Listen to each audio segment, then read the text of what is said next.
Welcome back to All This Math. This is Professor Parker, and we're going to do a problem from my Praxis prep course. All right, so this is one of the problems that I went over this past weekend with some teachers down in Baltimore, and I just want to give a more detailed explanation of what I went over in class. And also, if you weren't there and you're just watching the YouTube channel, and hopefully you subscribe to the channel. If you haven't subscribed yet and you come across this video, please subscribe to the channel and share with some other people. Let people see what we're doing here at All This Math. But if you're not in the class and you just, want to learn more about how to simplify expressions that look like this, then you came to the right place. So first, let's read the question. What is the simplified quotient of the following expression? All right. Simplified quotient. That just means to divide. All right. So this is, a sample praxis question where the authors of the problem of the test are trying to kind of trick you, kind of trying to intimidate you a little bit by, being extra verbose and whatnot. All they're really saying is just simplify, basically. Do this problem. Now, we're not solving this. We're not solving anything because this is not an equation. There's no equal sign. So this is not an equation. This is an expression, right? We don't care what the numerical value of x is. We don't care what the numerical value of y is. We don't care about none of that. What we're trying to do is just simplify this. We want to divide this fraction by this fraction. Because even though you see x's and y's and exponents, at the end of the day, this is just a fraction. At the end of the day, this is just a fraction. It might look abnormal, but it's still a fraction. All right? So, how do we do this, though? Now, when we divide two fractions, we typically do it this way. We do the keep, change, flip thing, which is something that you may or may not remember. But what it means is you keep the first fraction, you change this division sign into a multiplication sign, and then you flip the second fraction, meaning you take the reciprocal of it. So the reciprocal is just when you take the denominator and move it to the top, and you take the numerator and move it to the bottom. So think bunk beds. Think two children sleep in the bunk beds. They switch places. They switch beds, right? That's all a reciprocal is. So whenever you hear the word reciprocal, just think bunk beds, children in bunk beds, switching places, all right? So the denominator goes up top, the numerator goes down bottom, all right? So I'm going to rewrite this first. This is going to be my first step. I'm going to rewrite this as a multiplication problem, all right? And then I'm going to get into using the actual exponent rules and multiplying and dividing and simplifying and all that. But first step, I'm going to change it to a multiplication problem. So I keep the first fraction the same. It's still 5x to the third over 3x squared y, right? The division sign changes into a multiplication sign, all right? That's why we call it keep change, because we change the division sign to a multiplication sign. We flip the second fraction, 3y to the ninth over 25, all right? So I just did keep, change, flip. I kept this the same. I changed this. See, multiplication, division, multiplication, division, multiplication. And I flipped this. 25 over 3y to the ninth is now 3y to the ninth over 25. So we can call this our first step. Now, when we want to simplify, we're actually simplifying in a multiplication problem. Now, we got to think about our exponent rules. There are different rules for exponents. There's a multiplication rule for exponents. There's a division rule for exponents. There's a zero exponent rule. There's a negative exponent rule. There's a power of a power rule. There's a handful of exponent rules. Your job is to look at the problem and determine which rules do I need to use or which rules need to be applied here. Now I know what I want to do. Actually, this is what I want to do. I want to combine this, and there are many ways to do this problem, right? That's one thing we got to accept. There are many different ways. So many different students, many different people may do this problem in a different way. The way that I'm about to do it, you may not do it that way. And that could be fine as long as what you're doing is mathematically sound. And that's okay. We have options when we do math. All right. So the first thing I'm going to do is I'm going to just multiply straight across and create one big fraction. So I'm basically going to consolidate these two fractions into one big fraction. All right. So I'm going to multiply horizontally. So what that's going to look like is this. I'm going to do 5 times 3. And 5 times 3 is a straight multiplication, right? 5 times 3 is 15. So this is going to become 15. And then I got x to the third and y to the ninth. Now, these are two different variables. So I can't use the multiplication rule for exponents with x to the third and y to the ninth because they two different variables. I could use the exponent rule if it was x to the third and x to the ninth, or if it was y to the third and y to the ninth, right? but I can't use the actual multiplication rule for exponents because they're different variables. All right, but I got some other options. So in my denominators, I'm gonna do 3 times 25. 3 times 25, I basically multiply the whole numbers, right? 3 times 25 is 75. So now I got 75 x squared y, right? So now I got one big fraction. All right, now a fraction is just a division problem. That's all a fraction is. You gotta remember that. A fraction is just a representation of a division problem. So meaning this numerator is being divided by this denominator. All right. So let me look at what I have here. Look at what I can divide. So I got a 15 and I got a 75. So I think to myself, okay, well that's just like reducing a fraction, 15/75 or 15 over 75. I think to myself, what's the greatest common factor between 15 and 75? The greatest common factor, which is something that we need to know. You need to know what the greatest common factor is. By definition, what is it, right? The greatest common factor is the biggest number that can be divided by this number and this number. So what number can I do 75 divided by and 15 divided by and get a whole number? 15. 15 is the greatest common factor between these two. I can do 15 divided by 15 and get 1. I can do 75 divided by 15 and I get 5 because 5 times 5 equals 7. 5 times, I'm tripping. 5 times 15 is what I meant to say. 5 times 15 is 75, right? 5 times 5 is 25. All right, so anyway, I'm gonna do that. I cross off the 15 and I write a 1.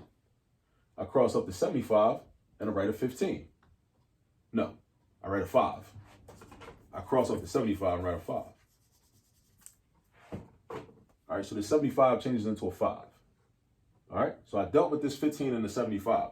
And 15/75 is the same thing as 1/5. 15 out of 75 is the same thing as 1 out of 5. All right. So now division rule for the x's. This is x to the third, it's x to the second. The division rule says that when I divide, I write the base one time. In this case, the base is an x. So I write the base one time in the numerator and I subtract the exponents. I subtract the exponents. So I'm going to do 3 minus 2. 3 minus 2. 3 minus 2. So that's going to become, so this is going to cross out, and this is going to cross out, and I'm going to have x squared. X squared. So this x to the third turns into x squared. I just made another mistake. That's not x squared. That's x to the first. I keep making mistakes. I don't know what's going on with me. So anyway, but that just goes to show you. Happens to the best of us, right? Because 3 minus 2 is 1. 3 minus 2 is not 2. 3 minus 2 is 1. So this is x to the first, which should just be x. All right, but for now, I'm going to call it x to the first, right? I know this looks a little sloppy, but in my next step, I'm going to rewrite it, and everything's going to be nice and neat. I promise you. Just stay with me. Now I'm going to do the division rule with the y's, right? Y to the 9th divided by y. Y to the 9th divided by y. I write y one time in the numerator, and I subtract the exponents. So this has an exponent of 9. This doesn't have an exponent written. But when there's no exponent written, we understand that that's a 1. That's an invisible 1. It's not a 0. It's a 1. Remember that. It's a 1. So we do 9 take away 1, which is 8. So this is going to be y to the 8th power. Y to the 8th power. All right? So now this looks real sloppy, and this is kind of like a rough draft. Like in an English class when you're writing a paper. Your first draft is your rough draft. It look real rough. It's crazy. You're crossing things out, scratching things off, writing in the margins, right? Then your final draft is rewritten or typed up nice and neat, right? So now in our next step, I got a 1 in my numerator, so I don't have to write that. I got x to the first, so all I need to do is write an x, and I got y to the 8th. That's my numerator, x, y to the 8th. Now you might be wondering, where's the 1 at? Well, if 1 is your coefficient, you don't need to write it. If 1 is your coefficient, meaning 1 is in front of the variables, you don't need to write it, right? If it was a 2 or a 3 or a 4 or something like that, you would need to write it. If it was a fraction, you would need to write it. If it was a decimal, you would need to write it. But when the coefficient is a 1, you don't need to write it. X to the first is just x. Again, if your exponent, or I should say additionally, if your exponent is a 1, you don't need to write that either. You don't need to write the exponent. You need to write the x, but you do not need to write the exponent. So I got x and I got y to the 8th. That's my numerator, right? Then I draw my denominator, draw my fraction bar, and my denominator is going to go down here. So I got 5, and that's it. because the x squared is gone because we use the division rule. The y is gone because we use the division rule. So my denominator is just 5. So I got xy to the 8th over 5. And that is my answer. Right? That's how you do it. But let me show you something else, though. Let me show you something else since we got time, right? Yeah, and I've only been recording for like 10 minutes, right? We got time. So let's say I did it a different way, because I told you there's a bunch of different ways we could do this problem, right? Let's say I cross-canceled, right? Now, what I did was I multiplied these two together and made one big fraction, and then I just simplified it. That's one way to do it. But I could have cross-canceled, right? Now, I could have said, okay, I got a 5 here and a 25 here. I can reduce those. I can think of the greatest common factor between 5 and 25. And I know that it's 5. So I can do 5 divided by 5, which makes this a 1, and 25 divided by 5, which makes this a 5. All right? Now, I guarantee we're going to end up with the same answer. Just work with me, right? Now, then I look for a diagonal. Like, what can I cancel? Okay, this is a 3 and this is a 3. These can cancel out because 3 and 3 are the same exact number. So they have a common factor of themselves, of 3. So 3 divided by 3 is 1, and 3 divided by 3 is 1, right? Now, what about the y's? They're diagonal from each other, so we can cross-cancel. So y to the 9th and y, we basically just use the division rule. The same way we use the division rule here, we can use it when the terms are diagonal from each other. When they're diagonal from each other, we can do the same thing. So y to the 9th divided by y is y to the 8th. That's going to become y to the 8th. Now, what about these x's right here? What about these x's right here? We can use the division rule, just like we did it right here, the same exact way. So that's x to the 3rd divided by x to the 2nd. So you basically just subtract the exponents. You do 3 take away 2, or 3 minus 2, which is 1. So that's going to be x to the 1st power. So this right here is going to be x. You can say x to the 1st, but you don't need the 1 because when the exponent is 1, you don't need it. It's understood. All right. So now, if I come over here, I just write whatever's left. I got a 1 and I got an x, and I got a 1 and I got a y to the 8th. So 1 times 1 is just 1. Then I got x times y to the 8th. So I got x, y to the 8th in my numerator. Then in my denominator, I got a 1, right? And I got a 5.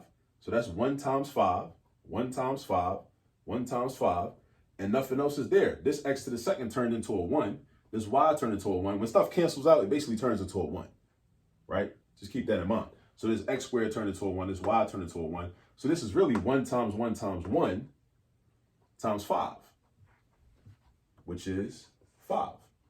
So look, we did it a different way, and we got the same answer. Same exact answer, but we did it a different way. All right? So the exponent rules are going to be seen on the Praxis exam, right? You will see exponent rules. You will have to work with exponent rules. You will have to answer questions and simplify expressions that require you to utilize the exponent rules. All right, that's cool, but you got to practice. All right, so you got to practice. So you should go online, find different examples of problems that look like this, right? And just get your hands dirty. Just do a bunch of problems that require you to use the multiplication rule for exponents, use the division rule for exponents, use the negative exponent rule, right? Use the 0 exponent rule, use the power over power rule, right? Do some problems that require you to use the rules so that it can become second nature to you. And when you see the problems on the exam, you'll know what to do. And you won't get nervous and you won't be uncomfortable. All right? So you go ahead, find some problems to practice with, do some practice, and I'll catch up with you on the next video. Peace.